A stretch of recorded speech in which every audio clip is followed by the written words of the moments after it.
Matter is anything that has volume and mass. This video will be covering up facts about matter. You can also follow along by reading Glencoe Earth Science Chapter 3. To do my research, I went to Utah High School and interviewed several world top teachers. Matter is everywhere. Everything that surrounds you is composed of matter. The desk, the camera, you, and stuff you can't see like air are all matter. But you might ask, what is the difference between matter that makes up a wooden spoon and matter that makes up a metal spoon? Well, you will soon find out. All matter is made up of different elements. An element is a substance that cannot be broken down into simpler substances by physical or chemical means. The atom is the basic building block for all matter in the universe. Atoms are extremely small and are made up of a few even smaller particles: protons, neutrons, and electrons.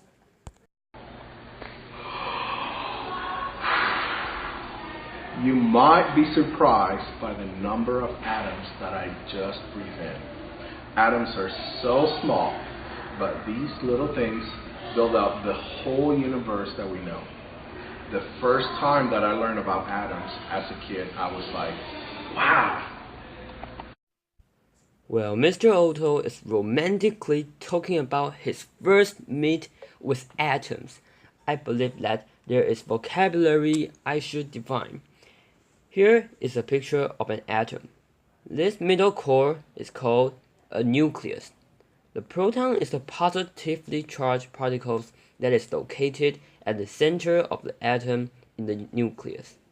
The electron is a negatively charged particle that spins around the outside of the nucleus. The neutron doesn't have any charge and is located in the nucleus. How many types of elements are there? To find out the answer, I went to find Dr. Morrison, who is an expert in math and hopefully is good at science as well. This is a periodic table. Going from up to down, you can see the groups. Going from left to right, you can see the periods. There are 18 groups and 7 periods total. The same group have similar properties. There are 92 elements that occur naturally on Earth and in the stars. Other elements have been produced in laboratory experiments. There are tons and tons of different elements, and you can identify all of them right there on the periodic table. It starts from hydrogen, and it goes all the way through to ununoctium or ununoctium. Sometimes atoms gain or lose electrons, and there's nothing wrong with that. Okay? An atom that gains or loses an electron has a net electric charge that is called an ion. Okay? In general, you have two options. Okay? When the atom in the outermost energy level is less than half full, okay, it tends to lose its outermost electron. But an atom that is outermost energy level is more than half full, it tends to fill that energy level. Now, this concept is very hard. I know. So don't go home and think you are a terrible student because you don't understand this concept. Because some people just take a little longer to process and learn. Like, my wife is a fast thinker, but I'm a slow learner. And it doesn't mean that I'm stupid, it just means it takes me a little longer. Now you have a better understanding on matter, elements, and atoms. So you can now pause the video and take a rest. Because now we are moving to a new concept, combining matter. A compound is a substance that is composed of atoms of different elements that are chemically combined. For example, H2O, which is water, or CO2, which is carbon dioxide. The thing that fascinated me the most about chemical compounds is that each compound has its own chemical equation.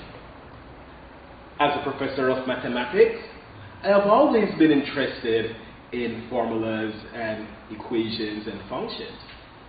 And each of those compounds is like a beautiful little mathematics equation.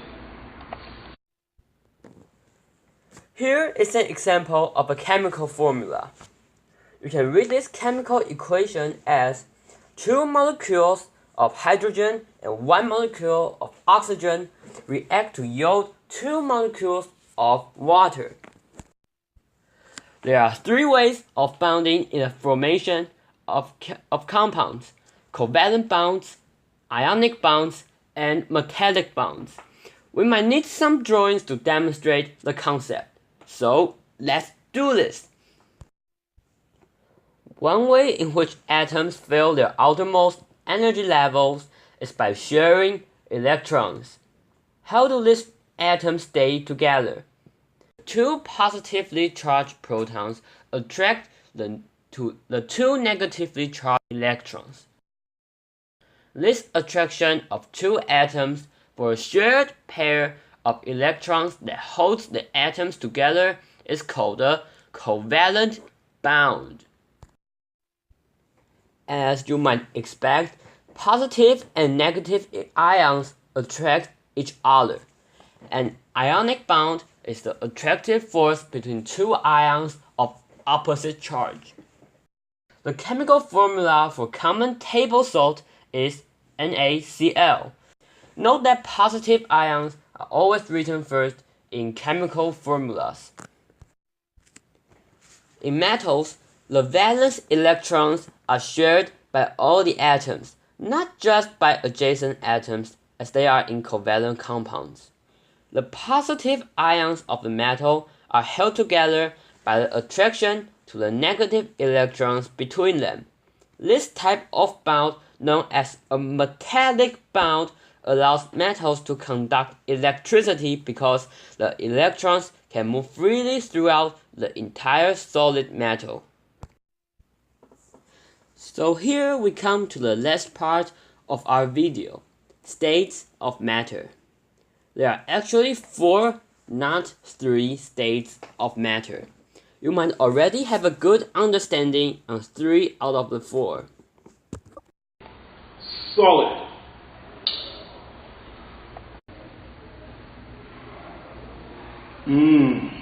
Liquid. And gas. And there's one more, plasma. When matter is heated to a temperature greater than 5,000 degrees Celsius, the collisions between particles are so violent that electrons are knocked away from atoms. Such extremely high temperature exists in stars, and as a result, the gases of stars consist entirely positive ions and free electrons. This hot, highly ionized, electrically conducted gas are called plasma. You have seen matter in a plasma state if you have ever seen lightning or a neon sign. Both lightning and the matter inside a neon tube are in a plasma state. Okay, audiences, stop yawning. It's almost the end. The last thing we will talk about today is conservation of energy. I made an easy chart to demonstrate the relationship between the different states. Through melting or evaporation, the matter absorbs thermal energy. During condensation or freezing, the matter releases thermal energy. This is the end of the video. You have learned lots of different facts about matter and ion and isotopes and plasma and all that. It is a lot and you should be proud of yourself. And again, don't feel ashamed because you can't understand. Keep learning. Some people just take longer to process their thoughts. Thank you for watching. See you on the next video. Goodbye.